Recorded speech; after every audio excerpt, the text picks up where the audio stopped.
Preparing for ओडीज में task 2 है 48 hours में नंचक्स को सीखना from newbie level to advance. पर इससे पहले कि चैलेंज स्टार्ट हो, मैंने बहुत बड़ी गलती कर दी। पहले मुझे सॉफ्ट वाले नंचक्स मंगवाने चाहिए, फिर वुडन वाले, और लास्ट लेवल है स्टील वाला। क्योंकि ये सीखने में मुझे बहुत ज्यादा चोट लगने वाली है। पर मैंने फिर ये बुक के बारे में सोचा और स्टार्ट कर दिया।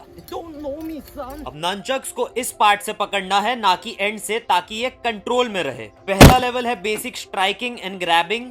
सबसे पहले ब्रूस ली ट्रायंगल, एक बार ऊपर, एक बार लेफ्ट, एक बार राइट एंड रिपीट। फिर सीखेंगे फिगर 8। पहले बाहर के तरफ रोटेट करना है एक साइड, फिर दूसरे साइड, और दोनों को कंबाइन करके फिगर 8 बनाना है, जो कि काफी इजी था। अब नेक्स्ट है अंडर आर्म कैच, जो दिखने में तो काफी इजी लग रहा है पर है नहीं। एक हाथ से पीछे ले जाना है नंचक्स को और दूसरे हाथ से नीचे से पकड़ लेना है। इसकी रिदम समझने में थोड़ा टाइम लगेगा पर हो जाएगा। और अब जितनी भी चीजें हमने अभी तक सीखी है, सबका कॉम्बिनेशन बनाना है, जो हार्ड और कंफ्यूजिंग है, पर ये भी ठीक ठाक हो जा रहा है थोड़ी सी प्रैक्टिस के बाद।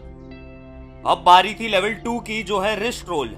ये जल्दी सीख जाओगे अगर रिस्ट की मोबिलिटी पहले से अच्छी है। स्टार्टिंग में थोड़ा कंफ्यूजन हो रहा था, इसलिए मैंने फिर से ट्यूटोरियल एकदम स्लो करके देखा और मुझे कुछ समझ आया कि इसको ऐसे पकड़ के अपने तरफ घुमा देना है और फिर तुरंत एक नंचक्स को छोड़ के दूसरा पकड़ लेना है। मैंने ऐसे स्लो में 50 रेप्स किए इसके, ताकि एक मसल मेमोरी बन जाए और इसका फ्लो समझ आ जाए। जैसे मैंने थोड़ा स्पीड अप करने की कोशिश की, ये मेरे रिस्ट के अराउंड अपने आप बन जा रहा था, जो थोड़ा पेनफुल था। पर मैं इसको करते गया और धीरे धीरे मुझे इसका मोशन समझ आने लगा था, और अब मैं बिना रुके भी ये पकड़ ले रहा था 4 से 5 बार। पर अभी भी स्पीड में करने पे ये गिर जा रहा था। इसको करने का हैक ये है कि पाम से फेंक के, पाम बिना हिलाए बस रिस्ट रोटेट करते जाना है और फ्लो अपने आप आ जाएगा। इसलिए मैं ट्राई करते गया और फिर ये भी एकदम स्मूथली मुझसे होने लगा। अब लास्ट और सबसे हार्डेस्ट है फिगर 8 रिस्ट रोल, जो होगा बेसिक फिगर 8 वाले को और इनफाइनाइट रिस्ट रोल को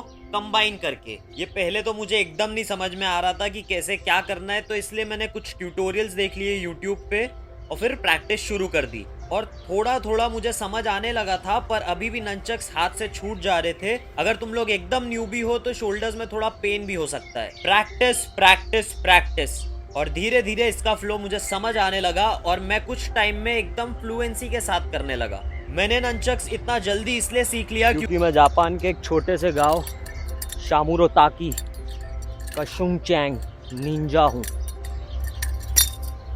इतने देर में मैंने यही सीखा कि अगर इसको तुमको स्मूथली चलाना है तो मोशन तो तुम समझ जाओगे स्लो मोशन में देख के, लेकिन एकदम स्मूथली चलाने के लिए बिना सोचे ये जो फिगर 8 का मोशन है इसका फ़ायदा उठाओ, और इसमें इस मोशन का फ़ायदा उठाओ, और बिना सोचे वो मोशन से करते जाओ। तो कमेंट में बताओ कि अगली कौन सी स्किल सीखूं, और सब्सक्राइब करो अगर तुमको भी मेरे इस प्रिपेयरिंग फॉर ओडीज की जर्नी का हिस्सा बनना है।